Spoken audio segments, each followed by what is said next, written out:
የሕፃናትን እንጀራ ለውሾች ለውሻ ልጆች ለቡችሎች የሚሰጥ ማን ነው በሚል ይሆናል። ልዑል አምላክ እግዚአብሔር የቲያጥሮን ቀይ ሐር ነጋዴ የሊዲያን ልቦና ለቃሉ እንደከፈተ የሁላችንን ልቦና ለቃሉ እንዲከፍትልን ፍቃዱ ይሁንልን። ይህንን ኃይለ ቃል የምናገኘው የማቴዎስ ወንጌል ምዕራፍ 15 ቁጥር 27 ላይ ቃሉን የተናገረው የቃሉ ባለቤት የሆነው የሁላችን አባትና አምላክ የድንግል ማርያም ልጅ ኢየሱስ ክርስቶስ ነው። ጌታ በአካለ ሥጋ ከእመቤታችን ከድንግል ማርያም ሰው ሆኖ ዓለሙን ለማዳን በሚመላለስበት በሥጋ በተገለጠባት በከነዓን ምድር ላይ ሕሙማነ ነፍስን በአምላካዊ ቃሉ እየፈወሳቸው ሕሙማነ ሥጋን ደግሞ በአምላካዊ ተአምራቱ እያዳናቸው የማዳን ሥራውን ሲሠራ እንዲህ ሆነ።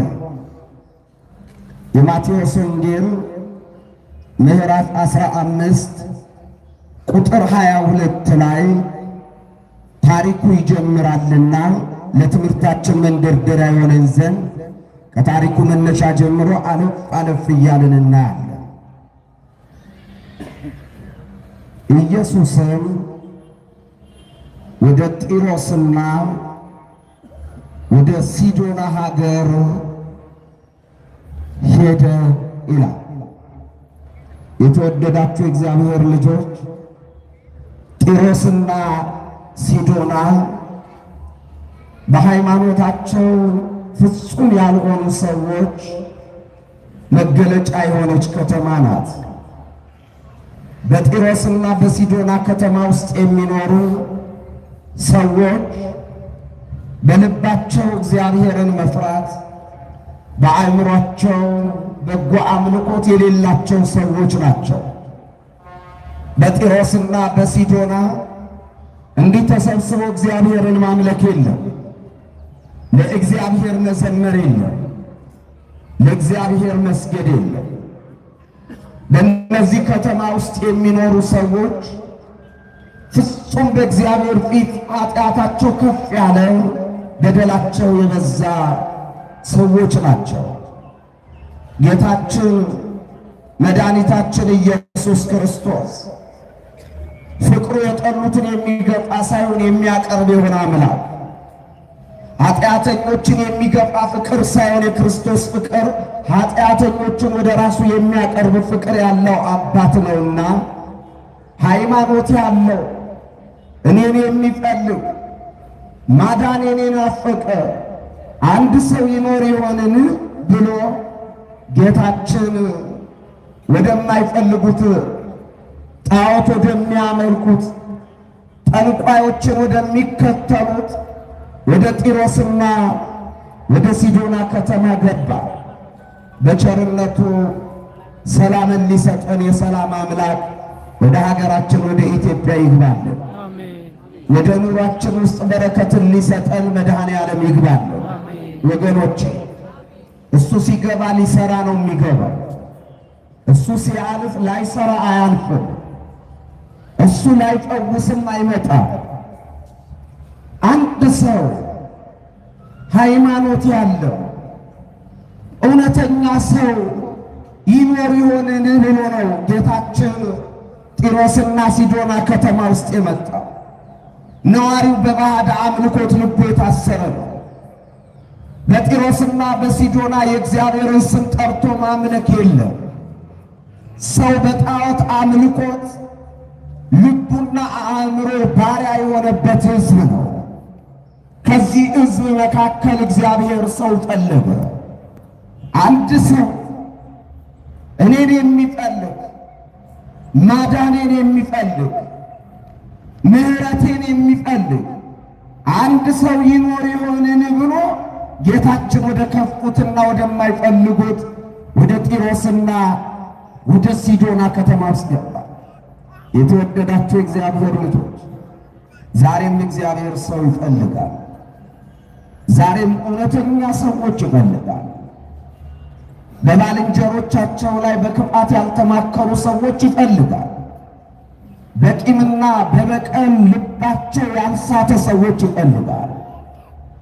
በስካርና በዝሙት ያልረከሰ ሰው ይፈልጋል። የማይሰርዝ የማይደልስ ሙስና የማይቀበል የማይዋሽ ጤነኛ ሰው እግዚአብሔር ዛሬም ይፈልጋል። ዛሬ ሰው አልሆንም ያለበት ዘመን፣ ሰው መሽተት ያጣበት ዘመን ላይ ነው ያለነው። ዛሬ እግዚአብሔር በዚህ ማለዳ ሰው ሁኑ ይላል። እውነተኛ ሰዎች ሁኑ። ባልንጀሮቻችሁን የምትወዱ ሰው ሁኑ። ለጠላቶቻችሁ የምትጸልዩ ሰው ሁኑ። የሰዎችን ሀብት የማትመኙ፣ የማትሰርቁ፣ የማትዋሹ ሰው ሁኑ ይላል። ሰው ይፈልጋል ዛሬ። ሰው ማለት ሁለት እጅ ያለው፣ ሁለት እግር ያለው፣ ሁለት ዓይን ያለው፣ ሁለት የመተንፈሻ አፍንጫ ያለው፣ ሁለት ጆሮ ያለው ብቻ ብለን እንዳንወስነው። ሰው ማለት በእግዚአብሔር ፊት እግዚአብሔርን የሚጠራ ወገኖቹን፣ ወንድሞቹን፣ ወዳጆቹን የሚወድ ነው። እሱ ነው እውነተኛ ሰው። ሰው እንድንሆን እግዚአብሔር ይፈልጋል። የእስራኤል አለቃ ቅዱስ ዳዊት እስራኤልን 40 ዓመት ካስተዳደረ በኋላ የሚያንቀላፋበትና ወደ አባቶች የሚሄድበት ሰዓት ሲደርስ ቤርሳቤህን ልጁን ሶሎሞንን በፊቱ እንድታቀርብለት ጠየቃት። አንደኛ ነገሥት ምዕራፍ 2 ቁጥር 3 ላይ ሶሎሞንን በአባቱ ፊት መጥቶ ሲቆም አባቱ ዳዊት ታሞ አልጋ ላይ ተኝቶ ነበርና ልጁ ሶሎሞንን እንዲህ አለው፣ ልጄ በርታ፣ ሰው ሁን አለ። ወገኖች ዛሬም እናት ቤተ ክርስቲያን በርቱ፣ ሰው ሁኑ ትላለች። ሰው እጃችን የሰው ነገር ያልነካ ሰው፣ ዘረኛ ያልሆነ ሰው፣ ነፍስ ያልገደለ ሰው፣ ሃይማኖቱ የጸና ሰው፣ በሰውና በእግዚአብሔር ፊት በጎነቱ የተገለጠለት ሰው ሁኑ ትላለች። በዓለምና በውስጡ ያለው ነገር አውሬ አድርጎናል። አውሬ የሚሰራውን ሰው እየሰራው ሰው ስላጣች ነው ቤተ ክርስቲያን እንደ በሶ የምትበጠበጠው። እውነተኛ ሰዎች ስለጠፉ ነው አገር እንዲህ የምትበጠበጠው። ሰው በመጠፋቱ አስታራቂ ጠፋ። ሰው አውሬ ሆኖ ሰውን ይበላው ጀመር። ሰው አውሬ ሆኖ ከአውሬ በከፋ መልክ ወገኑ ላይ ጨከነ። ይህም አገር ላይ ተቆጥሮ ሰው ይባላል ነፍሰ ገዳይ። ይሄ ክብሪት እየጫረ ቤተ ክርስቲያን የሚያቃጥለውን ሰው ይባላል። እሱ ሰው አይደለም፣ አውሬ ነው። ነፍስ የሚገላ አውሬ ነው። ጣዖት የሚያመልክ ሰው ሰው አይደለም። የሚያመነዝር ሰው ሰው አይደለም። ሰው ለመሆን ሙሉ መሆን ያስፈልጋል። ሕሊናችን ከክፋት ልባችን ከጥፋት መጠበቅ ያስፈልገዋል። እባካችሁ ሀገራችን ኢትዮጵያ ሰው ያጣችበት ዘመን ነውና ሰው እንሆንላት። ሰው የሆኑላት አባቶች ስለነበሯት ሀገር በጦርነት አገር ወገን በረሃብ በበሽታ ሲረግፍ እውነተኛ ሰዎች በጾምና በጸሎት መዓትን ወደ ምሕረት ለውጥ ብለው የሚያመለክሱ እውነተኛ ሰዎች የነበሩባት ሀገር ናት። እኛ ጋር ደርሳ እንዲህ መጫወቻ የሆነች ሀገር፣ እግራቸው እንደ መቃ እየተሰበረ እውነተኛ ሰዎች በጸሎት ጸንተው ምሕረት ያሰጧት ሀገር ናት። የእኛ መጫወቻ የሆነችው ሀገር፣ የሌቦች መጫወቻ የሆነች ሀገር፣ የዘረኞች መጫወቻ የሆነች አገር ሰው እንደ መልአክ ክንፍ ያወጣባት የመላእክት ድምፅ የሚሰማባት ሀገር ናት። እባካችሁ ሰው መሆን አቅቶናል። እኛ ነን ለእኛ ሰው ነን እያልን ያለነው። ከሰዋዊ ጠባያችን ወጥተናል። ማነው በልቡ ቂም ያልያዘ? ማነው ጎረቤቱን ያልጠላ? ማነው በትዳሩ የታመነ? ማነው በሃይማኖቱ ንስሐ ገብቶ እግዚአብሔር የሚፈጽም እውነተኛ ሰው? ሰው ስለጠፋ ነው። እግዚአብሔር ላይ የዘበትንበት ነው። ሀገር ለጥፋት ሃይማኖትን ደግሞ ለመፍረስና ለመቃጠል ለመገደል ተላልፈን እየተሰጠን ያለ ነው። ለዚህ ነው ሐዋርያው ቅዱስ ጳውሎስ አትሳቱ፣ እግዚአብሔር አይዘበትበትም ያለው። እየዘበትን ነው። ያለ ንስሐ ነው የምናመልከው። እውነቱን ስንናገር ልባችን አልተለወጠም። የዘረኝነት ጥጋችንን ድንበር አላበጀንለትም። ከሰው ይልቅ ብሔር ትልቅ ሆኗል። ሰው ተጠልቷል። ሬሳችን እንደ ጉድፍ በየአደባባዩ ወድቆ የሰማይ አሞራ ይበለዋል፣ የምድር አውሬ ይበለዋል። የሰዋዊ ልካችን ጠፍቷል ወገኖቼ። ስለዚህ ቤተ ክርስቲያን ኑ ልጆቼ እግዚአብሔርን መፍራት ላስተምራቸው የምትል እናት ቤተ ክርስቲያን ዛሬ ያለችን ያለችው ሰው ሁኑ ነው። አስታራቂ ሰው ሁኑ። የተራራቀውን የምታቀራርቡ ሰው ሁኑ። በፍጹም ልባችሁ ስለ ሀገርና ስለ ወገን ጸጸት በተሞላበት ንስሐ ገብታችሁ እየጾማችሁ የምታለቅሱ ሰው ሁኑ። የይቅርታ ሰው ሁኑ ትላለች ቤተ ክርስቲያን። ይህን ካላሟላን ሰው ነን ለማለት እንቸገራለን። ሰዋዊ ባህሪ ከሌለ ወገን እየጠላ ተከፋፍለን ተለያይተን የምንኖረው አኗኗር ሰው አያሰኝም። ክርስቲያኖች አውሬዎች እንኳን ከየትም አቅጣጫ ይመጡ። በሰሜን ያለ አንበሳ፣ በደቡብ ያለው፣ በምዕራብ ያለው፣ በምስራቅ ያለው ሲመጡ በአንበሳነታቸው ይከባበራል፣ እጅ ይነሳሳል። ሰው ከእንስሳ አንሶ ብሔር ይቆጥራል። አረ ምን ብሔር ብቻ መንደሩን ይቆጥራል። ምን ያህል ሰይጣን እንደጣለን፣ ምን ያህል አእምሯችንን ለጥፋት ልባችንን ለክፋት እየተጠቀመበት እንደሆነ አስተውሉት። የሀገር በሽታ ዘረኝነት አይደለም። እኛ እንግዲህ በታሪካችን በመጽሐፍም አባቶቻችን እንደነገሩን እኮ እርስ በርስ ተነካክሰን የማናቅ ሕዝቦች ነው።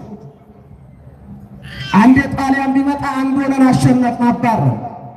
አንዴ ሶማሌ ቢመጣ ሶማሌን አስጨነፍ ድል አደረግን። ከዚህ ጦርነት ውጭ የውጭ ጦርነት የለብንም። ገዳዮችኛ ተገዳዮችኛ ሆነን ይኸው እንደ ገላትያ ክርስቲያኖች እንደ ውሻ ተነካክሰን ተበላልተን ልናልቅ። ይሄ ደግሞ ሰው አለመሆን ነው። ሽማግሌ መጥፋት ነው። ተሰሚ መጥፋት ነው። እውነተኛ አባት መጥፋት ነው። ይህን እንደብቀው መለኮት ራሱ ይፈርድብናል። ይሄ የእውነት አደባባይ። ለዚህ እግዚአብሔር በዚህ ማለዳ ሰው ሁኑ ነው እያለ ሰው ሁኑ። እውነተኛ ሰው ነው ያስፈልግ። አንድ ሰው ይኖር ይሆን ሃይማኖት ያለው? አንድ ሰው ይኖር ይሆን የኔን ማዳን ተስፋ ያደረገ? አንድ ሰው ይኖር ይሆን ብሎ ጌታችን መድኃኒታችን ኢየሱስ ክርስቶስ ሰው ፍለጋ ጢሮስና ሲዶና ከተማ ገባ። ሰው ፍለጋ በዛ ከተማ ውስጥ ልጇን ማስታመም የሰለቻት፣ ልጇን በህመም ስትሰቃይ ልጇን ማስታመም ሰልችቷት ልጇን በቤት ጥላ እዛ ከተማ ላይ የነበረች አንዲት ከነሃናዊት ሴት ነበረች ይላል። ይቺ ሴት ልጇ ታማባታለች። ልጇን ማስታመም ደግሞ ሰልችቷት ልጁ አእምሯን ስታለች። አጋንንት ይጫወቱባታል። ልጅቷ እናት ልጇን ማገላበጥ፣ ሰውነቷ ላይ ያለ ቆሻሻ ማጽዳት ሰልችቷት ልጇን ትታ ጢሮስና ሲዶና ከተማ ላይ ነበረች ይላል። እስቲ አንድ ጥያቄ ልጠይቃችሁ። የማይተወን ማለት እግዚአብሔር ማን ነው? የማይተወን እግዚአብሔር። አያችሁ፣ እናትም ለካ ትሰለቻለች፣ ለካ እናትም ትተዋለች። የሶርያው ኤጲስቆጶስ ያዕቆብ ዘሱርግ የተባለው አባት በቤተ ክርስቲያናችን ካሉ 14 ቅዳሴዎች አንዱ ተንሱ የሚለውን ቅዳሴ የደረሰው አባት በመጨረሻ አዳፌ ነፍስ በሚለው የመሰናበቻና የመማለጃ የመማፀኛ ጸሎት ላይ ምን ይላል? ያን ጊዜ እናት እንኳን የሴት ልጇን ድምፅ አትሰማም ይላል።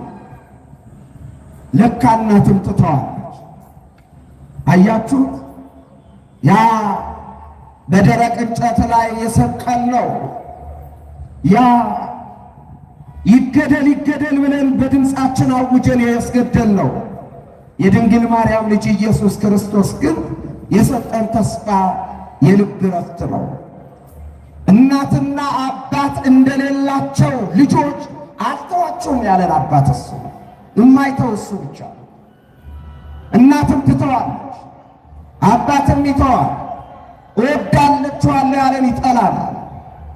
ቀናተው የተጠጉን ቀን ሲያገኙ ቀና ሲሉ ይረሱናል። የማይረሳን ማን ነው? የማይተወን ማን ነው? እንዲህ ይላል የእግዚአብሔር ቃል መዝሙር 49 ቁጥር ትንቢተ ኢሳይያስ ምዕራፍ 49 ቁጥር 14 ላይ ጽዮን ግን እግዚአብሔር ረስቶኛል አለች። በእውኑ ሴት ልጅ በማኅፀኗ 9 ወር ከ5 ቀን የተሸከመችው ልጇን ትረሳለችን? አዎ እሷ ልትረሳ ትችላለች። እኔ ግን በመዳፌ ቀርጫችኋለሁ አልረሳችሁም ይላል። ያረሳን እግዚአብሔር ስሙ የተመሰገነ ይሁን። እሱ ነው ያረሳን። ለዚህ ቀን ያደረሰን እሱ። አመስግኑት። ያረሳን እሱ ነው፣ የማይረሳን እሱ ነው።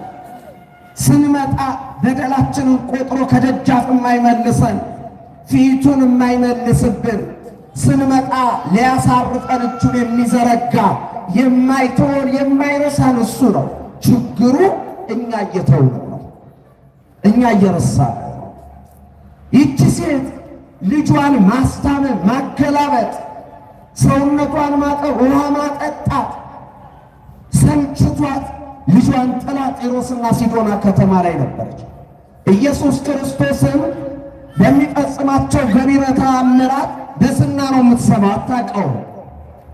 ጢሮስና ሲዶና ከተማ ውስጥ ሲገባ ኢየሱስ ክርስቶስ ያ በዜና የምትሰማው ያ ሰው ሁሉ የሚመሰክርለት ማዳኑን የሚናገርለት አምላክ እሱ ከተማ እንደገባ ስትሰማ እየሮጠች ሄደችና ኢየሱስ ክርስቶስ ጋር እግሩ ላይ ወደቀች፣ ለመነች። ምን አለች? ጌታ ሆይ ማረኝ፣ ልጄን ክፉ ጋኔን ይዟት እየተሰቃየች ነውና አለች።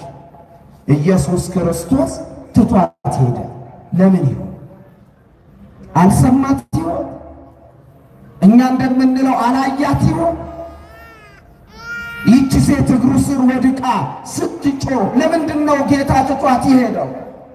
ኦርቶዶክሳውያን በነገራችሁ ተስፋ የምትቆርጡ የእግዚአብሔር መልስ ሲዘገይባችሁ ተስፋ ቆርጣችሁ ከበረት ቤተ ክርስቲያን የምትርቁ የጸሎት መጽሐፋችሁን የምትከድኑ ከጾም ከጸሎት የምትርቁ ወገኖቼ እግዚአብሔር ዝም አለኝ ተወኝ ብላችሁ በእግዚአብሔር ላይ የምታጉረመርሙ ወገኖቼ አስተውሉ። እግዚአብሔር ለምን ዝም አላት? አንዳንዴ በእኛ ሕይወት ውስጥም ይሄ አለ። ብዙ ሰው እግዚአብሔር የተወው ይመስለዋል። ችግሮች ሲፈራረቁበት አንዱን አልቆ አንዱ ሲተካበት እግዚአብሔር የጠላው የሚመስለው ሰው አለ። እግዚአብሔር የተወው የሚመስለው አለ። አይ እግዚአብሔር አይሰማኝም የሚል ድምዳሜ ላይ የደረሰም ሰው አለ። እንኳን እግዚአብሔር እኛ ደካሞቹ የምንሰማበት ጆሮ አለን። እግዚአብሔር አይሰማም ብላችሁ አታውቁም። እግዚአብሔር ተወኝ አትበሉ፣ አልተዋችሁም ከቶም አልለቃችሁም ያለ አምላክ እሱ ሰው አይደለም፣ አይዋሽም። እግዚአብሔር ቢተወንማ መቼ ሌሊቱን እንሻገራለን? እግዚአብሔር ቢተወንማ መቼ አይኖቻችን ይገለጡ ነበር? እግዚአብሔር ቢተወንማ መቼ ዛሬን እናየው ነበር? ዛሬን ያሳየን ማን ነው? ያለ እግዚአብሔር የሚሆናል? ባካችሁን በእግዚአብሔር ተስፋ አትቁረጡ ወገኖች። ችግራችሁን ከምታዳምጡ ከችግራችሁ የሚያወጣችሁ እግዚአብሔርን አዳምጡ።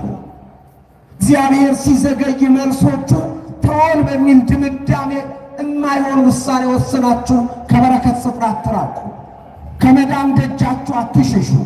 ካሳራፊው ጌታ ከሱ ጉያ ውስጥ አትራቁ። መከራ ቢመጣ ላያልፍ የሚመጣ መከራ የለም። ችግር ቢመጣ ላያልፍ የሚመጣ ችግር የለም። ዝም አለኝ የሚሉ ሰዎች የኔ ጸሎት እግዚአብሔር አይሰማኝ እኔ ኃጢአተኛ ነኝ ብለው ኃጢአታቸው ከእግዚአብሔር ቸርነት ከእግዚአብሔር ምሕረት ጋር የሚያነጻጽሩ ሰዎች አሉ። እንኖራለን እዚህ ውስጥ። እንኳን ያንተ እንኳን ያንቺ በዓለም ላይ ያለ የሰው ልጆች ሁሉ ኃጢአት የሚጨመቅ ቢሆንና ቢጨመቅ ቢሰበሰብ የእግዚአብሔር ምሕረት ላይ አይደርስ። እንደ ኃጢአታችን ቢሆንማ መቼም እንኖራለን። ከኛ ኃጢአት ይልቅ የእግዚአብሔር ምሕረት ስለበዛ ነው።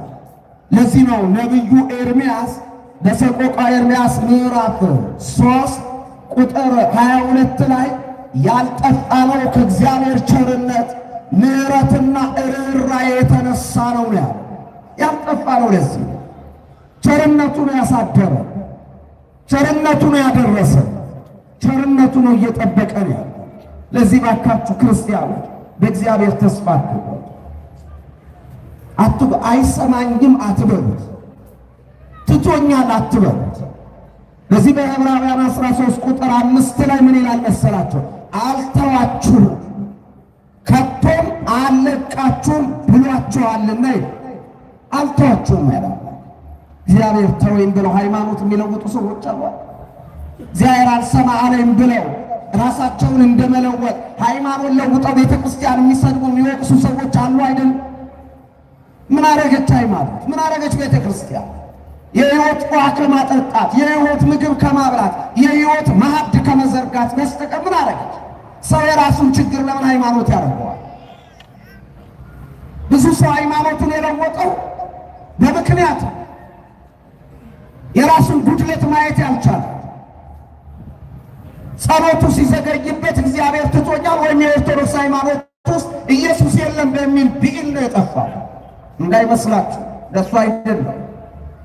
ክርስትና አልጋ በአልጋ አይደለም። ስሙ ራሱ እኮ ጾማችሁም አልጾማችሁ ጸለያችሁም አልጸለያችሁ ራሱ ክርስቲያን መባል በራሱ እኮ መከራ ነው። ይኸው ሀገራችን ላይ ክርስቲያን በመባላቸው የሚታረዱ ክርስቲያን ስለተባሉ እኮ እንጂ ሄዳችሁ ብታዩ የተዋለዱት እዛው ካለ ህብረተሰብ ክርስቲያኖቹ ከሌላ እምነቶቹ ጋር ተጋብተው ነው። ክርስቲያን መባል ብቻውን መከራ አለው። ቅዱስ ጳውሎስ በፊልጵስዩስ መልእክቱ በምዕራፍ 1 ቁጥር 28 እስከ 29 እንዲህ ይላል፣ በተቃዋሚዎች አትደንግጡ፣ ለእነርሱ የጥፋት ለእናንተ ደግሞ የድነት ምልክት ይህ ነው አለና ክርስቶስን በስሙ ልታመልኩት ብቻ ሳይሆን በስሙም መከራ ልትቀበሉ ነው። በስሙ ምን ልትቀበሉ? መከራ። ተነካሁ አትበሉ። ለምን ተፈተንኩ አትበሉ። ተስፋ አትቁረጡ። የምትሰሟቸው ነገሮች ተስፋ እንዳያስቆርጧቸው።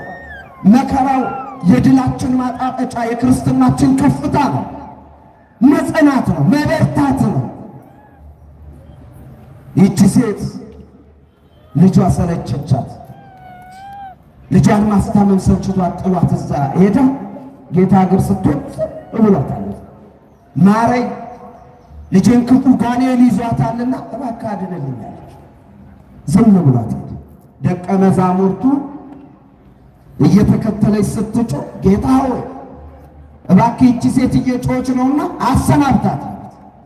ኢየሱስም እንዲህ አላቸው፣ ከእስራኤል ቤት ለጠፉ በጎች በቀር ለሌሎች አልመጣሁም አላቸው። ይህ ምን ማለት ነው? ራሱን የቻለ ትልቅ ርዕስ ትርጉም አለው። እሱን ተዋል።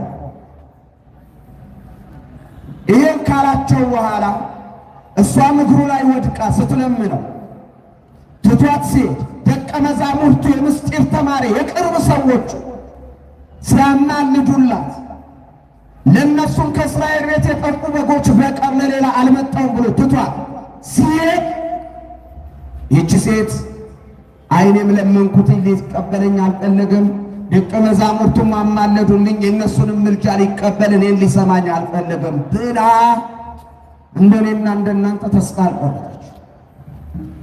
ልቧ ጠንካራ ነው። እምነቷ ትልቅ ነው። በሩቅ ዜናውን የሰማችው አምላክ እደጇ ላይ መጥቷል። ያ በነፃ የሚያድነው አምላክ በዓይኗ አይተዋለች። ይህ የእሱ የማዳን ቡራኬ፣ የዚህ አምላክ የማሳረፍ ስጦታ እንዲያመልጣት ስላልፈለገች ረግጦኝ ቢሄድም ይሂድ፣ ትቶኝ ቢሄድም ይሂድ፣ እኔ ግን ሮጬ አሁንም እግሩ ላይ መውደቅ አለብኝ አለች። አያችኋት? ተስፋ አለመቁረጥ። ዛሬ ካልተሰማችሁ ነገ ትሰማላችሁ። ጠዋት ካልተሰማችሁ ማታ ትሰማላችሁ። የዛሬ ዓመት ካልተሰማችሁ ዘንድሮ ትሰማላችሁ። እግዚአብሔርን መጠባበቅ መታገዝ ለእምነት ገንዘብ እናለው። እምነት እንደው አባል መሆን አይደለም። ኦርቶዶክሳዊነት በአባልነት አይጸደቅም። ኦርቶዶክሳዊነት በውስጡ ያለውን ሃይማኖታዊ እድጋት መንፈሳዊ በረከት ላይ በመሳተፍ ነው ጽድቅ ያለው። እኛ እንደምናስበው እንዳይመስላችሁ። ረግጦኝ ቢሄድ ይሂድ፣ ትቶኝ ቢሄድ ይሂድ አለችና ሴትዮዋ እየሮጠች መጣ እግሩ ላይ አሁንም ወድቃ ጌታ ሆይ ማረኝ፣ ልጄን ክፉ ጋኔን ይዟት እየተሰቃየች ነው አለች። እስቲ ልጠይቃችሁ፣ ከኔ ጋር ናችሁ? እግዚአብሔር ከሁላችን ጋር አይደል? ይህች ሴት ለማጸለይ ወደ እግዚአብሔር ማጸለች፣ ለማጸለች፣ ለማለመን እስቲ ለልጇ የምትሉ እጃችሁን ከፍ አውርዱት። የላችሁም እኮ እንደሌላችሁ አውቄያለሁ። እግዚአብሔር ወደ ልባችን ይመልሰን፣ በማስተዋል እንድንሰማ መንፈስ ቅዱስ አእምሯችንን ይቆጣጠር። አሁን ቃሉ ስሙ። ጌታ ሆይ ማረኝ፣ ልጄን ክፉ ጋኔን ይዟት እየተሰቃየች ነው አለችው። ለማለት ነው? ለራሷ ኦርቶዶክሳውያን እኛ ጤነኛ ሳንሆን ለሌሎች ጤና እንዲሰጥ የምንጸልይ ሰዎች ከዚህ ሴት መማረስ። አሁን ችግሩ ጸሎታችን አላረግ ያለ፣ ጸሎታችን አልሰማ ያለ፣ ሁላችን በመቅደስ እንኳን እኛ የምናገለግለው ሳንቀር እኛ ጤነኛ አይደለንም፣ ሀገር ጤና ይሁን እንላለን። ጤነኛ እኮ አይደለም። ዘረኝነት መጥቶናል፣ ሙስናው መጥቶናል፣ ጥላቻው፣ መለያየት፣ መከፋፈሉ መጥቶናል። ለሀገር ልንማልድ ኢትዮጵያ ሀገራችን ሰላም አድርግልን። እኛ ሰላማዊ ስንሆን ነው ሀገር ሰላም ይሆን። እኛ ጤነኛ ስንሆን ነው ወገን ጤነኛ ነው። የዚህችን ሴት ጸሎት ተመልከቱት ኦርቶዶክሳውያን ወገኖች። እሷ ጤነኛ ካልሆነች ልጇ ጤነኛ እንደማትሆን አውቃለች፣ በሽታዋን አውቃለች። ልጄን ማርልኝ፣ አባቴን ማርልኝ፣ እናቴን ማርልኝ፣ ባለቤቴን ማርልኝ ብለን የምንማልድ ሁሉ እኛ ጤነኛ ነን ወይ?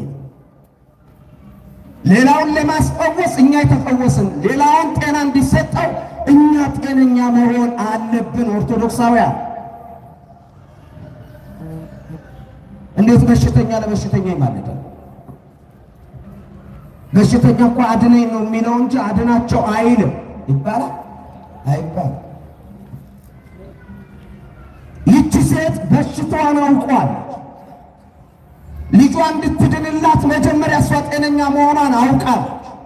ስለዚህ ምን አለችው? ጌታ ሆይ ማረኝ አለች። ይህች ሴት በሽታዋን መጥቼ እነግራቸዋለሁ። ምናልባት የዚህ አይነት በሽታ ያለበት ሰው ይኖራል መሃላችን። ዛሬ እግዚአብሔር ይፈውሰዋል ብዬ አምናለሁ። ምክንያቱም የእግዚአብሔር ቃል ይፈውሳል። ማረኝ፣ ልጄን ክፉ ጋኔን ይዟት እየተሰቃየች ነው አለች። ኢየሱስም መልሶ እንዲህ አለ፣ የሕፃናትን እንጀራ ለውሾች፣ ለውሻ ልጆች፣ ለቡችሎች የሚሰጥ ማን ነው አላት። እናንተ አሁን ልጆቻችሁን ትምህርት ቤት ስትሸኙ ቁርስ ለምሳቸው አስራችሁ ነው የምትልኳቸው? ባዷቸው ነው የምትልኩ? አሁን ያንን ለልጆቻችሁ ያዘጋጃችሁትን አይ ልጄ ይቅርበት ብላችሁ ሌሊቱን ሲጮህ ቤት ሲጠብቅ ግቢ ሲጠብቅ አደረው ለውሻ ትሰጡታላችሁ? አይደል? እናንተም እኮ ተሳታፊ ናችሁ። ምን ዝም አላችሁ? ትሰጣላችሁ? ለልጃችሁ ያዘጋጃችሁትን ምግብ እኮ ነው ያላት። ይገርማል። ለልጃችሁ ያዘጋጃችሁትን ቁርስ ልጄ ይቅርበት ብላችሁ ለውሻ ትሰጣላችሁ አላት ለሴቲቱ። የሕፃናትን እንጀራ ለውሾች ለውሻ ልጆች ይሰጣሉ አላት። ምን ማለት ነው? ማነው ውሻ? ምንድነው እንጀራ? ብቹሎቹ እነማን ናቸው? ሕፃናትስ የተባሉ እነማን ናቸው? የሴትዮዋን መልስ ልንገራችሁና የዚህን ትርጉም እነግራችኋለሁ። ሴቲቱም ጌታው አዎ ሕፃናትን ውሾችም እኮ ከሕፃናት የወደቀው ፍርፋሪ ይገባቸዋል አለች። ምን እንዳላት ታውቃላችሁ? ሴትዮዋን በስሟ አልጠራትም፣ በግብሯ ጠራት። በግብራቸው የሚጠሩ ሰዎች እኮ አሉ ታውቃላችሁ። ለምሳሌ አቶ ከሌ ተብሎ ሲጠራ ተመሳሳይ ስም ካለ አናጺ ከሆነ ምኑ ይጨመርለታል? ግንበኛ ከሆነ ምን ይጨመርለታል? መለያው። እዚህ ሰፈር አቶ ከበደ የሚባሉ አሉ ሲባል አዎ አሉ። የትኛው ይባል? ሁለት ሊሆን ይችላል። የትኛው?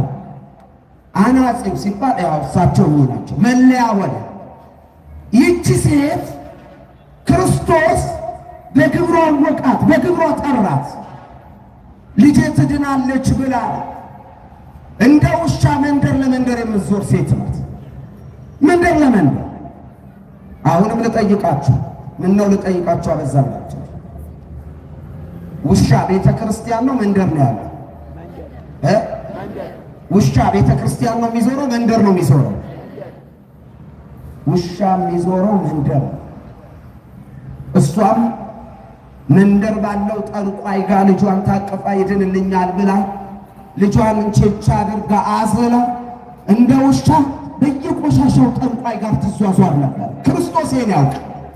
በፊት ሁሉ የተራቆተለት አምላክ ምን አላት? አንቺ ውሻ፣ የውሻ ልጅ ቡችላ አላት። አዎ ጌታ ሆይ እኔ ውሻ ነኝ አለች።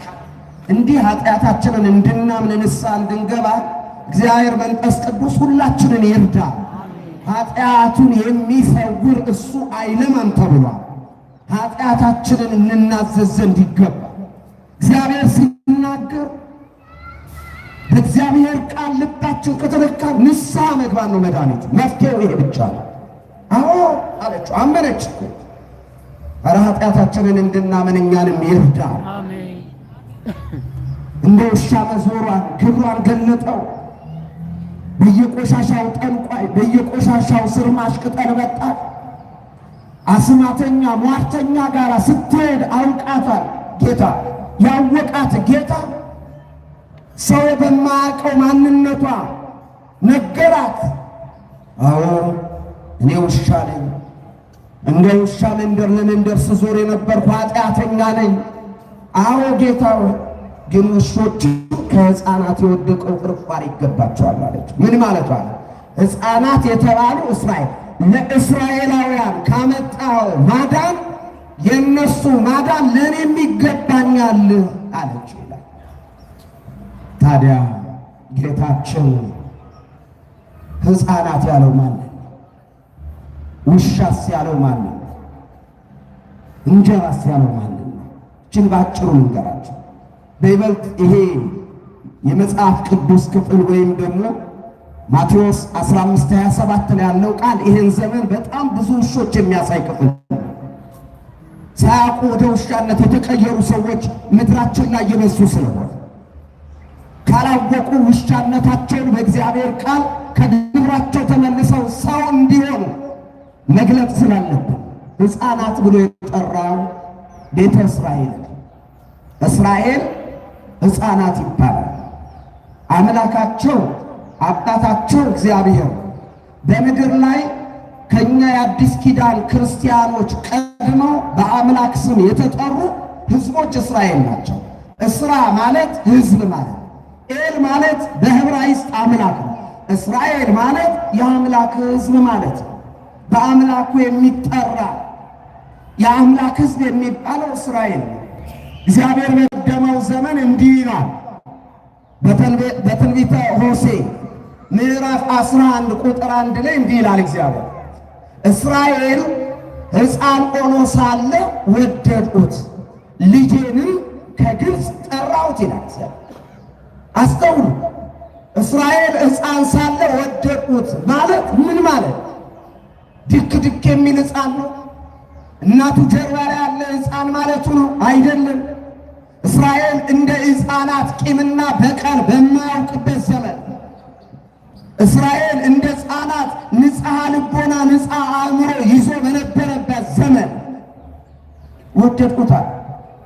እንደምታውቁት ሕፃናት ቂም አያውቁ፣ ሕፃናት በቀል አያውቁ።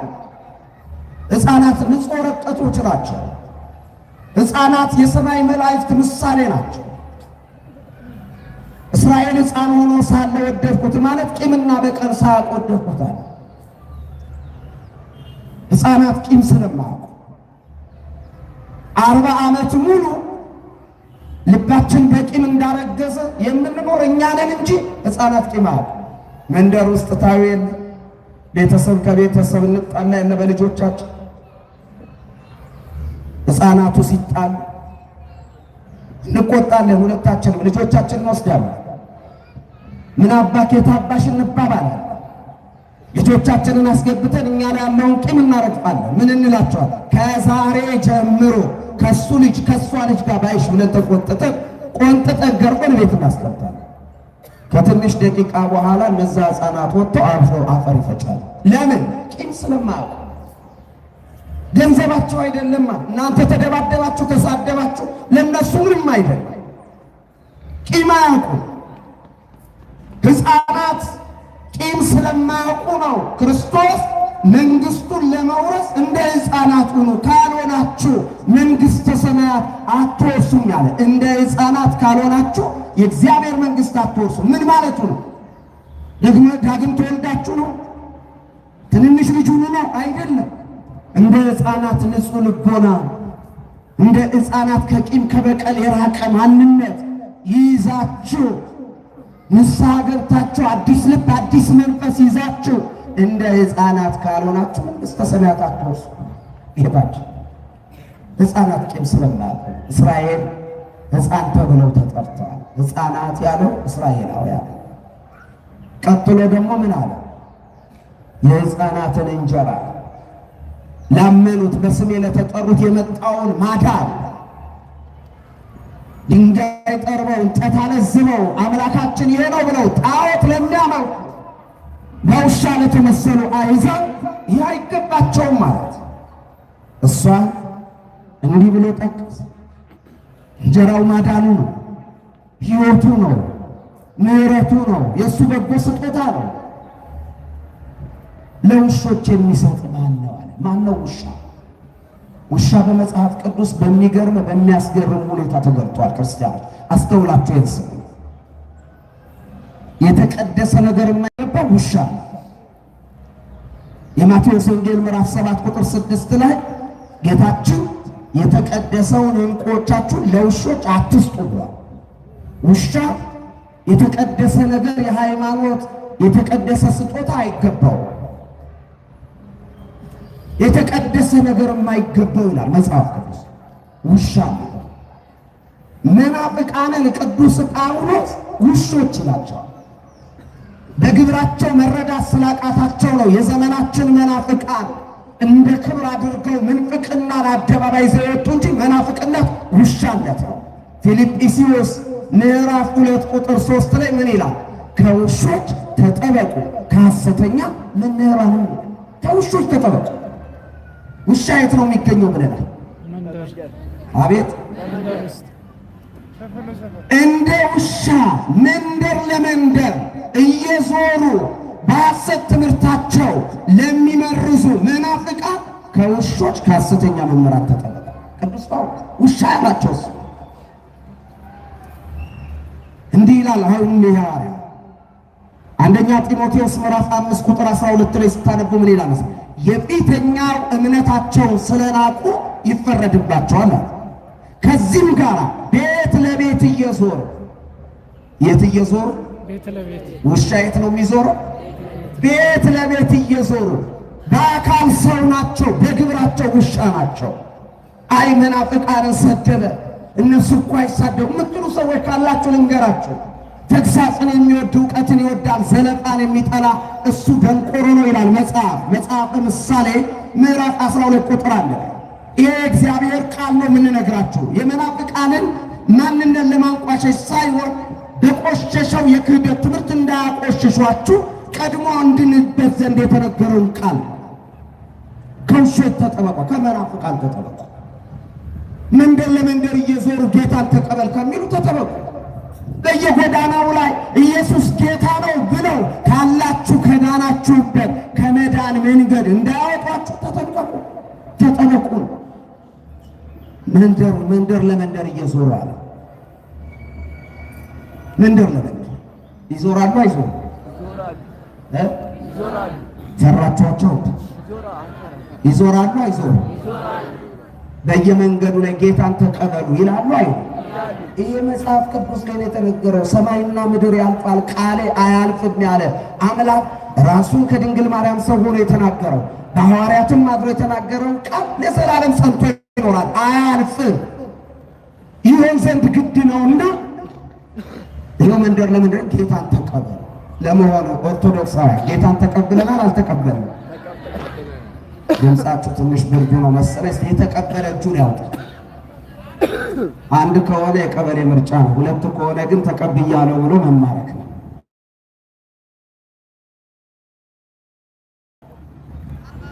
ተቀብለናል። ወንዶቹ መቼ? ሴቶቹ መቼ? እኛ ክርስቶስ አምላክ ነው ብለን ተቀብለናል አልተቀበልንም? ኢየሱስ ጌታ ነው ብለን ተቀብለናል አልተቀበልንም? መዳን በኢየሱስ ነው ብለን አምነናል አላመንም?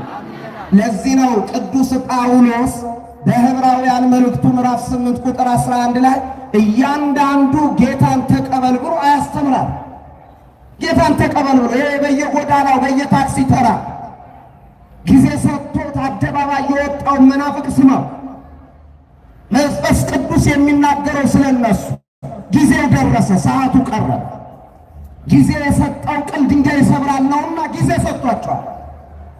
የእኛ ኃጢአት በረከት እግዚአብሔርን አልሰማ አለ።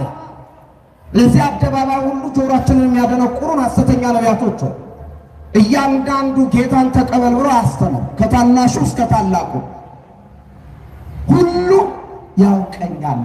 ኦርቶዶክሳውያን የድንግል ማርያም ልጅ ያዳነንን ሕይወት የሆነንን ሕይወት የሰጠንን ኢየሱስ ክርስቶስን እናውቃለን አናውቅም? እናምናለን አናምን? እንደዚህ ካሉ ውሾች ተጠበቁ ነው። መናፍቃንን ውሻ ናቸው። ከውሾች ተጠበቁ። እንደምን መንደር ለመንደር እንደሚዞረው አራት እግር እንዳለው ውሻ፣ ይሉንታ እንደማያውቅ ውሻ ባህሪያቸው ያለ አንዳች ይሉንታ በመንገድ አቁሞ በር አንኳኩተው በድፍረት ለእውነተኛ የወንጌል አገልግሎት የተሰጡ መስለው እውነተኛ መስለው መጽሐፍ ቅዱስ ይዘው ወንጌል ሊያስተምሯቸውና ለራሳቸው በትዕቢት አንድምታ ተርጉመው የስህተታቸው መርዝ ሊረጩባችሁ ከሚሉ ሰዎች ተጠንቀቁ፣ ተጠበቁ አለ። መንፈስ ቅዱስ ሁላችንን ይጠብቀን። ውሻ የተባለው ሌላ ማን ነው ሲባል ንስሐ ገብቶ ንስሐውን ትቶ መልሶ ኃጢአት የሚሰራ ሰው ውሻ ይባላል። አይበቃልም። እስከ መቼ ሰካራም ሆኜ እኖራለሁ? አልሰክርም፣ ይበቃኛል። እስከ መቼ እንዳመነዘርኩ እኖራለሁ? ይበቃኛል ማመንዘር። እስከ መቼ በእግዚአብሔርና በሰው ፊት ኃጢአት እንደሰራው እኖራለሁ? ይበቃኛል ብሎ ተጸጽቶ ንስሐ አባቱ ጋር መጥቶ ታርቆ ከእግዚአብሔር ንስሐውን አራቆ አልሰክርም ያለው ሰው መልሶ ከንስሐ በኋላ ሄዶ የሚሰክር ከሆነ እሱ ውሻ ነው። አላመነዝርም ብሎ ንስሐ ገብቶ ከንስሐ በኋላ ሄዶ የሚያመነዝር ሰው እሱ ውሻ ነው። ጠንቋይ ቤት አልሄድም ብሎ ንስሐ ገብቶ መልሶ ወደ ጠንቋይ ቤት የሚሄድ እሱ ውሻ ነው። ሐዋርያው ቅዱስ ጴጥሮስ ለጳንጦስና ለገላትያ ክርስቲያኖች እንዲህ ብሎ ነው የጻፈላቸው። ሁለተኛ ጴጥሮስ ምዕራፍ 2 ቁጥር 22 ላይ እንዲህ ይላል፣ ሳያውቁት በዓለም ርኩሰት እያሉ በክርስቶስ ኢየሱስ መዳንን ካወቁ በኋላ ከርኩሰታቸው አምልጠው ከዓለም ከወጡ በኋላ ተመልሰው ወደ ዓለም የሚሄዱ ይቅር ከተባሉ በኋላ ተመልሰው ወደ ኃጢአት የሚሄዱ ሰዎች ቀድሞ ሳያውቁት ከሰሩት ዘመን አውቀውት ወደ ኃጢአት የሄዱበት ዘመን እሱ ይከፋባቸዋል። ምሳሌም ተመስሏል። ውሻ ወደ ጥፋት የታጠበች እሪያም ታጥባ ወደ ጭቃ ተብሎ እንደተመሰለ ምሳሌ ሆነባቸዋል። ውሻ ወደ ምኑ? ወደ ጥፋት። ምን ማለት ነው? ለምታስታውሱት መቼም ትልልቅ ሰዎች አባቶቻችን እናቶቻችን ታውቃለህ። ውሻ ሆዱን ሲያመው ምንድን ነው የሚበላው? ምንድን ነው የሚበላው? ሳር። ውሻ ሳር በሊታ ነው ወይ ስጋ በሊታ? ሲያመው ሆዱን የበላው ነገር ካልተስማማው የሄድና ምን ይበላል? ሳር ይበላል። ያ ሳር ሆድ ውስጥ ይገባና ያ ያልተስማማው ላይ ይጠቀለላል። ከዛ በኋላ ምን ያደርጋል? እንደምንም ቋቅ ብሎ አውጥቶ ይተፋል። ቁርሳችንን ዘጋን እንዳትሉኝ፣ ቁርስ ደስ ይላል። ከተፋው በኋላ ትቶት አይሄድም። ያን የተፋውን ይልሳል። አንድ ሰው ንስሐ ገብቶ አንድ ሰው በንስሐ ከእግዚአብሔር ታርቆ አንድ ሰው ከርኩሰት ወደ ቅድስና መጥቶ ወደ ኃጢአቱ የሚመለስ ሰው እሱ ውሻ ነው። ውሻ ከመሆን እግዚአብሔር ይጠብቃል። የመጨረሻው ውሻ የሚባሉ ማናቸው ስንል ውሻ አምስቱ ውሾች የሚባሉ አሉ። ሀገርና ቤተ ክርስቲያን የሚያተራምሱ ናቸው። እነዚህ አምስት ውሾች በእኛ ዘመን የተፈቱ ናቸው። እነዚህ አምስት ውሾች አሁን ሀገር የምትተራመሰው፣ ቤተ ክርስቲያን የምትተራመሰው፣ ሕዝባችን የሚተራመሰው በእነዚህ አምስት ውሾች ናቸው። ከነዚህ አምስት ውሾች እግዚአብሔር ይጠብቃል። ባለራእዩ ቅዱስ ዮሐንስ በታናሿ ኤሽያ በፈጥሞን ደሴት ላይ ሆኖ በራእይ ዮሐንስ ምዕራፍ 22 ቁጥር 15 ላይ ያየውን እንዲህ ብሎ ተናገረ። ራእይ ዮሐንስ ምዕራፍ 22 ቁጥር 15 ላይ አምስቱ ውሾች ይላቸው ምንድናቸው ሲባል አምስቱ ውሾች አንደኛው ውሻ የሚባለው አስማተኛ፣ ሟርተኛ፣ ስራይን የሚያደርግ እሱ ውሻ ይላል። ምን ማለት ነው? መድኃኒት እየበጠበጠ በሚጠጣ መጠጥ ውስጥ ጨምሮ ወንድሙን የሚያሳብድ፣ እህቷን የምታሳብድ እሷ ምንድናት? ውሻ። እሱ ምንድነው? ውሻ ነው። አሁን ሀገራችን ውስጥ ይሄ በዛ ነው። በተቀደሱት መካናት በተቀደሱት ጸበሎቻችን የሚሰማው የአጋንንት ልፍለፋ አበላኝ አበላችኝ ነው። በመድኃኒት መፈላለግ ነው። በመድኃኒት ስንቱ አበደ፣ በመድኃኒት ስንቱ ተገደለ፣ ስንቱ ወጣት ወጣትነቱን አጣ፣ ስንቷ ልጃገረድ ለቁም ነገር ሳትበቃ በየአደባባዩ በየቆሻሻው ላይ ወደቀች። ይሄን ያደረገ ማን ነው? ውሻ። ይሄን የሚያደርግ ማን ነው? ውሻ። ኦርቶዶክሳውያን እወቁት።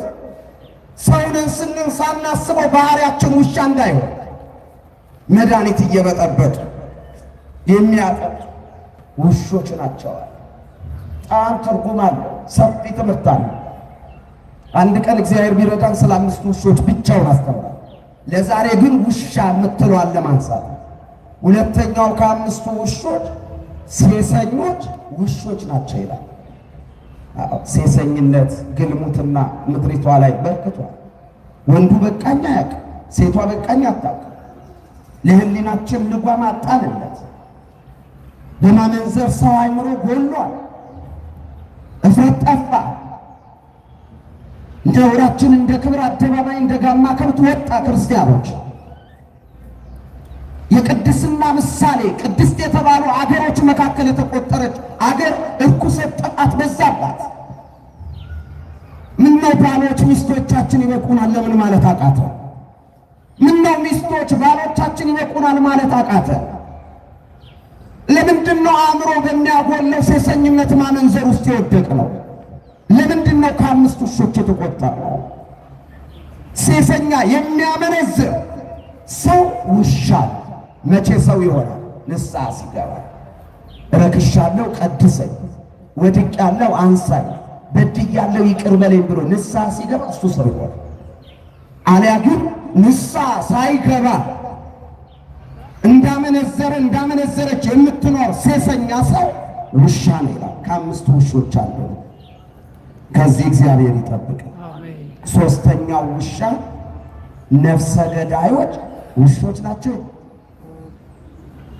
ነፍሰ ገዳዮች ትፍረዳች ምድር፣ ትፍረዳ የኢትዮጵያ ምድር። ወላጆቼን ልርዳቸው፣ ወላጆቼን ላግዛቸው ብሎ እንደወጣ ስንት ወጣት ቀረባት። ልጆቼን ላሳድግ ብሎ የወጣ ስንት ወላጅ ቀረባት። በውሾች እየገደሉ ዛሬም ውሾች እየገደሉ ናቸው። ነፍሰ ገዳይ ውሻ ነው። በቤተ ክርስቲያናችን፣ በኦርቶዶክስነታችን፣ በክርስቲያንነታችን የሚገሉን ውሾች ናቸው። ነፍሰ ገዳይ ውሻ ነው። ጨለማ ተገናርጎ ሰው የሚገል ውሻ ነው። ሃይማኖት ተገናርጎ የሚገል ውሻ ነው። እግዚአብሔር ከእንዲህ አይነት ውሾች ይጠብቃል። አይ እኛ ጤነኞች ነው፣ እኛ ንጹዎች ነው፣ እኔስ ነፍስ አልገድልም ከአስርቱ ቃላት ነፍስ አልገደልኩም ብለን እጃችንን አጣምረን የተቀመጠን ሰዎች ካለ ጽንስ አላስወለድም። ጽንስ ያስወረደ የለም። ጽንስ ማስወረድ እኮ ነፍሰ ገዳይነት ነው። ጽንስ በተጸነሰ በ40ኛው ቀን የሰው ቅርጽ ይዛል፣ ሰው ይመስላል። አትናቴዎስ የተባለ የቤተ ክርስቲያን አባት እንዳለ በ40ኛው ቀን ጽንሱን ሰው ታስመስለዋል። ሰው የሚመስለው እግዚአብሔር የሰጠውን ዘር ውርጃ የፈጸመ ሰው እሱ ነፍሰ ገዳይ ውሻ ነው። ውርጃ እንዲፈጸም የተባበረ እሱ ውሻ ነው። መቼ ነው ሰው የምንሆነው? ከርኩሰታችን ወደሚያነጻ ከበደላችን ወደሚቀድሰን ወደ ንስሐ ተመልሰን ንስሐ ስንገባ ነው ሰው የምንሆነው። ጨዋ ነኝ ማለት አይቻልም። አራተኛው ውሾች ብሎ የሚጠራው ማንን ነው ሲባል ጣዖት የሚያመልኩ ውሾች ናቸው። ምን የሚያመልኩ? እስቲ ጣዖት የማያመልክ እጁን ያውጣ። ጣዖት አላመልክም፣ እግዚአብሔር ይመስገን ጣዖት አላመልክም የሚል እጁን ያውጣ። ምን ያገባኝ እኔ እናንተ አናመልክም ብላችሁ በውሸትም ብታወጡ የሚያውቃችሁ ፊት በፊት የተራቆት አውጡ። እስቲ ጣዖት የሚያመልክ እጁን ያውጣ። ጣዖት የሚያመልክ ማደፍሮ ደግሞ ጎረቤቶቻችን ይሙን ሰው አይደል የተፈራ የፈራን እኮ ሰው። ጣዖት የሚያመልኩ ውሾች ናቸው አለ ባለራዕይ ዮሐንስ። ጣዖት ማለት በቀደመው ዘመን የሰው እጅ ስራ፣ የአሕዛብ እጅ ስራ ነው። እንጨት ጠርበው እንጨት አለዝበው አምላካችን ይሄ ነው ብለው በዓለም የተባለ አምልከዋል። ዳጎን የተባለ አምልከዋል። አርጤምስ የተባለ ጣዖት አምልከዋል። የሰው ልጆች በየዘመኑ ብዙ ጣዖት አምልከዋል። አሁን ያለው የ21ኛው ክፍለ ዘመን የ8ኛው ሺህ ጣዖት ልንገራችሁ፣ እጃችንን ያወጣን ራሳችንን እንድንመረምር። የዚህ ዘመን ጣዖት ምንድን ነው? ሰው ከእግዚአብሔር በላይ ያመለከ ምንድን ነው? ጣዖት ገንዘብ ሆኖ ገንዘብ የሚጠላችሁን ያውጣስ። ይታል እኔ ገንዘብ አለው በእጄም አልነካውም የሚል እስቲ እጁን ያውጣ። እኔም ያለ ገንዘብ አልሰብክም። እንኳን እናንተ ያለ ገንዘብ አንቀድስም። ለምን ሲባል ካልበላ ሬሳ ካልለበስን እንስሳ የሚያበረየውን በሬ አፉን አትሰረው። መቼም ላገለገለው ሁሉ የአገልግሎቱ ዋጋ ይገባዋል። ግን ያለ ልክ ገንዘብ መውደድ የበዛ አይመስላችሁ? ስለ ገንዘብ ከቤተሰቡ የተጣላ የለም። ስለ ገንዘብ ብሎ ወንድሙን የገደለ የለም። ስለ ገንዘብ ብሎ እህቱን የገደለ የለም። ገንዘብ ከመውደዱ የተነሳ ሃይማኖቱን የለወጠ የለም። ጣዖት ማለት ገንዘብ ነው የዚህ ዘመን። ለዚህ ነው ሐዋርያው ቅዱስ ጳውሎስ በአንደኛ ጢሞቴዎስ ምዕራፍ 6 ቁጥር 10 ላይ እንዲህ አለ፣ ገንዘብን መውደድ የኃጢአት ሥር ነው አለ። አንዳንዶች ገንዘብ በማለታቸው ራሳቸውን በሃይማኖት ጦር ወቅተው ገደሉ። ምን ማለቱ ነው? ሃይማኖታቸውን ለገንዘብ ብለው ሃይማኖታቸውን ሰጡ። እንደማ እንደ ኤሳው ሆዴ ይሙላ ደረቴ ይቅላ ብሎ ኤሳው ብኩርና ሃይማኖቱን በሚበላ በዳሪ በምስር ወጥ እንደለወጠ ለገንዘብ ብለው ሃይማኖታቸውን ለወጡ። ሃይማኖት ራሳቸውን ወቁ። ስልጣን ጣዖት አይደለም። ሁሉም ትከሻውን የሚያሳየን ስልጣን ሲኖረው አይደለም። ሁሉም ያስጠራራን ባለስልጣን ሲሆን ስልጣኑን የሚመካ የለም። ስልጣኑን የሚያመልክ የለም። በስልጣኑ የሚኩራራ የለም። ስልጣኑን ተገን አድርጎ በስልጣኑ እያስጠራራ የሚኖር የለም። ስልጣኑን ማምለክ ጣዖት ማምለክ። ምክንያቱም ይሄ ወንበር ዛሬ እሱ ከተቀመጠበት ነገ ደግሞ ሌላ ይቀመጥበታል። ዙፋኑ የማይነቃነቅ መንግስቱ የማይለወጥ በባህሪው እልቀት በመንግስቱ ሽረት የሌለበት አንዱ አምላክ እግዚአብሔር ብቻ ነው። በስልጣናቸው የሚመኩ ስልጣናቸውን የሚታመኑ ሰዎች ውሾች ናቸው። ጣዖት የሚያመልክ ውበቱን የሚያመልክ የለም። ይሄ ዘመን ሴቶች እህቶቻችን እናንተን ብቻ እንናገረው፣ ወንዱም ሳሎን ገብቷል። የውበት ሳሎን ውስጥ የሚቆመው ወንድም ሆኗል።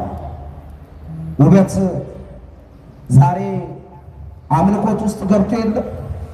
ለውበታችን የምንጨነቀውን ያህል ለነፍሳችን ጉድለት እንጨነቃለን። ለሰራነው ኃጢአት እንጸጸታለን።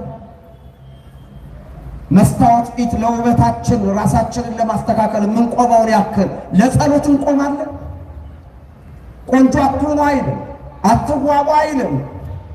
ውበታችሁን ግን አታምልኩ። እንዴት ነው ጭቃ የሚመለከው? እንዴት ነው አፈር የሚመለከው? እግዚአብሔር እኛን የፈጠረን ከአፈር ነው። ኦሪት ዘፍጥረት ምዕራፍ 2 ቁጥር 7 ላይ እግዚአብሔር የሰው ልጅን ከምድር አፈር አበጀው ነው የሚለው። ከምን አበጀው? ከአፈር የተፈጠረ። እስቲ እጁን ያውጣ። እኔ አፈር ነኝ። ከወርቅ የተፈጠረ እኔ ከወርቅ ነው የተሰራሁት። ከብረት ከእንጨት ከምንድን ነው የተፈጠርነው? በቃ ከአፈር የተፈጠረ። እንዴት አፈር ላይ ሰው በአፈር ይመጻደቃል? ሰው አብዶ በአፈር ይንቀባረራል፣ በአፈር ይንቃል። የትኛው አፈር የትኛውን አፈር ንቆት?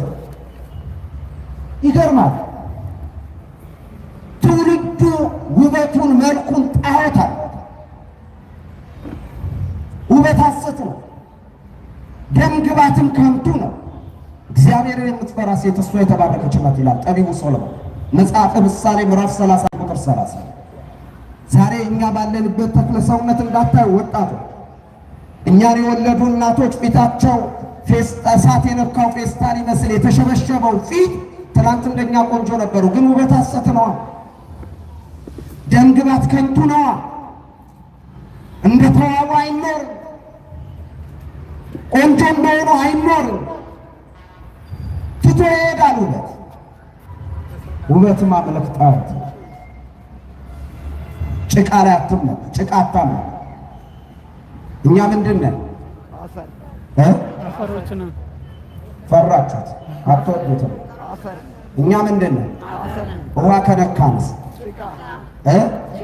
አሁን ጎረቤታችሁ አንቺ ጭቃ ብትል ትሳደባላችሁ፣ ትጣላላችሁ?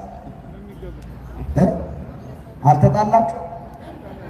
ምን ስላለቻችሁ? አንቺ ጭቃ ማትበልሽ ማን ይበል? ኢሳይያስ ነቢይ በትንቢተ ኢሳይያስ ምዕራፍ 64 ቁጥር 8 ላይ አቤቱ አባታችን አምላካችን ሰሪያችን አንተ ነህ፣ እኛ ጭቃ ነን ይላል። እኛ ምንድን ነን? ጭቃ ነን። አሁን ጭቃን ጭቃ ሲንቀው አይገርም? ጭቃ ዘረኛ ሲሆን አይገርም? ጭቃ ጭቃን ሲጠላው አይገርምም? ወይ ሰይጣን እንዴት አድርጎ ነው አእምሯችንን ተቆጣጥሮ ያዋረደን? እንድንፈር እንጂ ክርስቲያኖች። ጭቃ እኮ ዘር የለው፣ ጭቃ ብሔር የለው፣ ጭቃ መንደር የለው። እንዴት እንደቀለደብን! ራስን ማምለክ ውበት ማምለክ ውሻነት ነው። ከዚህ እግዚአብሔር ይጠብቅ። አምስተኛውና የመጨረሻው ውሻ ውሸትን የሚወዱና የሚያደርጉ ውሾች ናቸው። ውሸትን የሚወዱ ቀጥለው ደግሞ ውሸትን የሚያደርጉ። ውሸት መውደድ ከዲያብሎስ ጋር መተባበር። ምክንያቱም የዚህ ባለቤት ዲያብሎስ ጌታችን የዮሐንስ ወንጌል ምዕራፍ 8 ቁጥር 44 ላይ ምንድን ነው ያለው? እሱ ሐሰት የሐሰት አባት ነው። ሐሰትን ሲናገር ከራሱ አምጥቶ ነው። ውሸታም ነው ሰይጣን። እኔ ይገርመኛል። የዓላማው ማስፈጸሚያ ባረጋቸው መናፍቃኑ ላይ አድሮ የውሸት ስብከት ሲሰጥ ጆሮአቸውን ሰጥተው የሚሰሙ ሰዎች ያሳዝናል። ውሸታም ነው ሰይጣን እኮ በውሸት የኢየሱስ ስም ጠርቷል። ክርስቲያኖች ሰይጣን እኮ እንደ ሰባኪ አድርጎት መጽሐፍ ቅዱስ ይዞ ተገልጧል እኮ።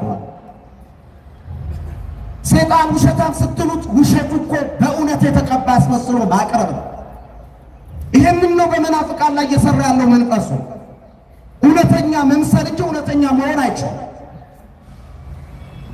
ውሸት የሚወዱ አንዳንድ ሰው ነው ካልዋሸ እንደው 10 ጊዜ ያዛጋል።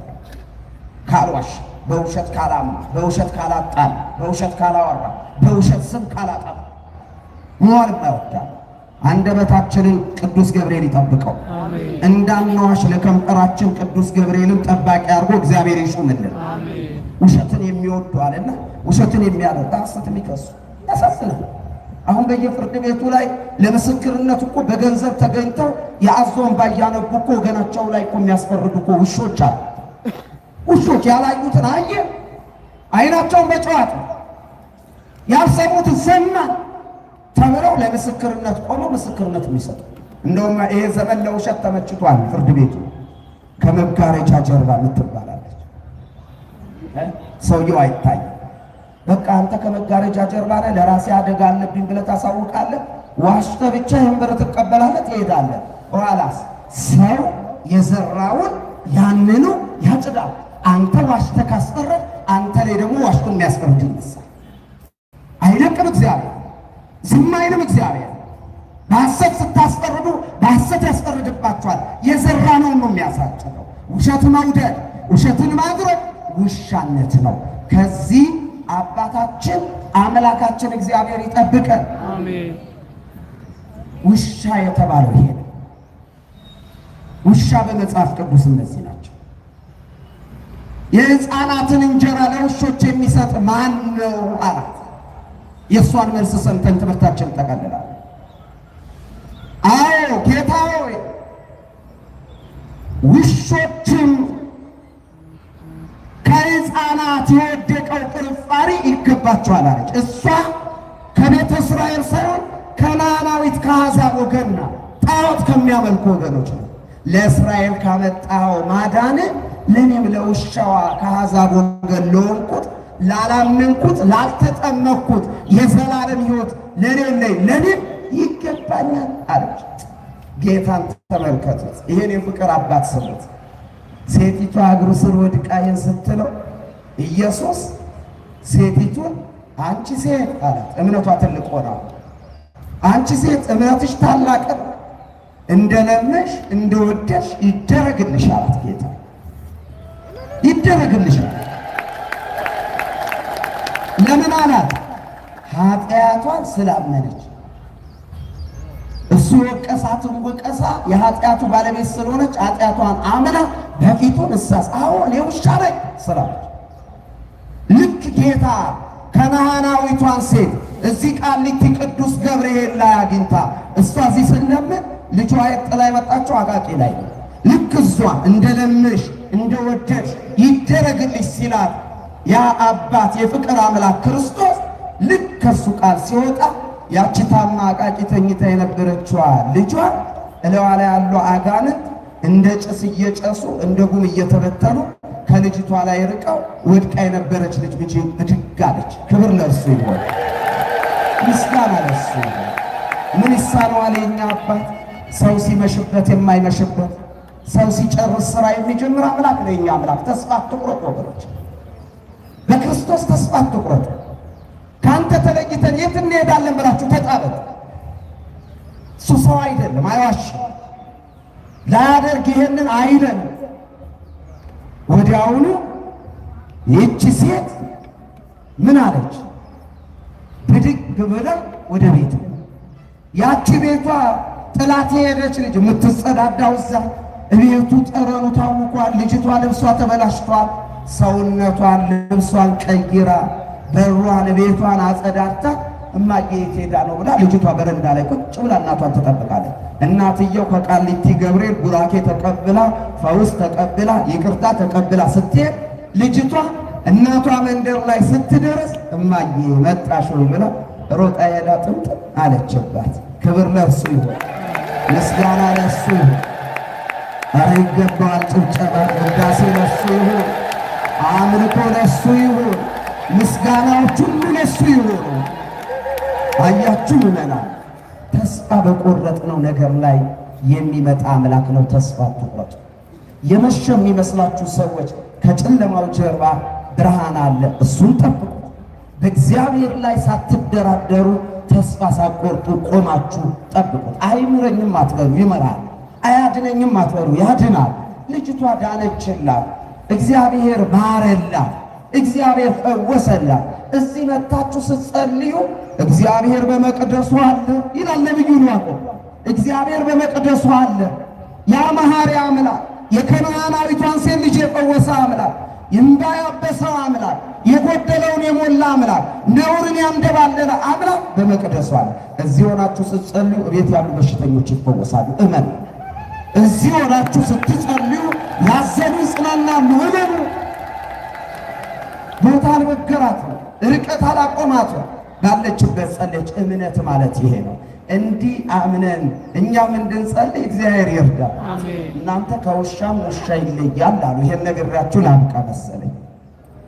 ከውሻም ውሻ ይለያል። እውነት ውሻ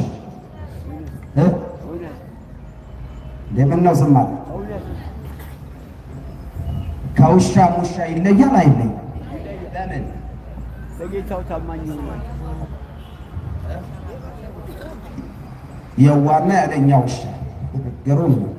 ይሄን አላውቀውም ነበር። የውሻ የዋ እሺ፣ ውሻ ይላችሁ መቼም አብዛኛው ሕዝብ ወደዚህ ነው ተገልብጦ ከመሃል ከተማ የመጣ የመሃል ከተማውን ምጫወት የውጭውን ትታ። አሁን አንዳንድ ባለሀብት ቤት ስትሄዱ የጓሮ ውሻ አለ። በቤት ውስጥ ደግሞ ሶፋ ላይ የምትቀመጥ ውሻ አለች። በሻምፖ ከለዋን የምትታጠብ አለች።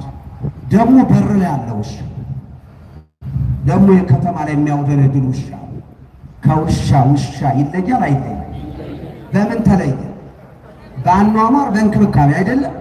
አሁን እስከ ነገርኳችሁ መጽሐፍ ቅዱሳዊ ውሾች ሁሉ የምትለይ ውሻ ማናት? ከነዓናዊቷ ሴት። በምኗ ተለየች? እኔ ውሻ ነኝ ኃጢአቷ ስታመጣ። አያችሁ? አንቺ ውሻ ነሽ? አዎ ውሻ ነኝ። ከውሻ ውሻ ይለያል። አንድ ጊዜ አሉ አንድ አባት የንብ ቀፎ ጫካ እየወሰዱ ይሰቅላሉ እና የንብ ቀፎ ሊሰቅሉ ተሸክመው ሲሄዱ ቤታቸው ያለው ውሻ ተከትሏቸው ይሄዳል። አንድ ልጅ መንገድ ላይ እና አባባ ይላቸው። አቤት ይሄ ምንድን ነው? ውሻ ነው። እንዴ አባባ ውሻ ማለት ምን ማለት ነው? ውሻ ማለት ምን እንደሆነ አታውቅም ማለት? አዎ አባባ አላውቅም። ውሻ ማለት ይሄ ሌባ መጥቶ ሊሰርቅ ሲል አሰርቅም፣ ሊገል ሲል አትገድልም የሚል። እንዴ አባባ ሌባስ ማለት ምን ማለት ነው? ሌባም አታውቅም? አዎ ሌባ ሰው ነው፣ መጥቶ ሰው ገድሎ የሰው ንብረት የሚሰርቅ ነው። አባባ ይሄ ሰው የሆነው መጥቼ ልግደል መጥቼ ልስረቅ ሲል ይሄ ውሻ ደግሞ አትገልም አሰርቅም ነው የሚለው አሉ አላቸው። አዎ አይ እግዚአብሔር የተፈጥሮ ለውጥ ያለ አትስረቅ የሚለው ውሻ ሰው ይሆንና የሚሰርቀው ውሻ ሰው ደግሞ ውሻ ይሆናል ይባላል። ወገኖቼ ባህሪያችንን መጠበቅ፣ ንስሐ መግባት፣ አገር እንድትፈወስ ከልባችን መመለስ ያስፈልገናል። ከልባችን እንድንመለስ አምላከ ቅዱስ ገብርኤል ሁላችንን ይርዳ። ከልባችን ተመልሰን በረከተ ሥጋ በረከተ ነፍስ እንድንቀበል ከሞተ ሥጋ ከሞተ ነፍስ እንድንሰወር አምላከ ቅዱስ ገብርኤል ሁላችንን ይርዳ። አሜን። አመስግኑት እግዚአብሔር።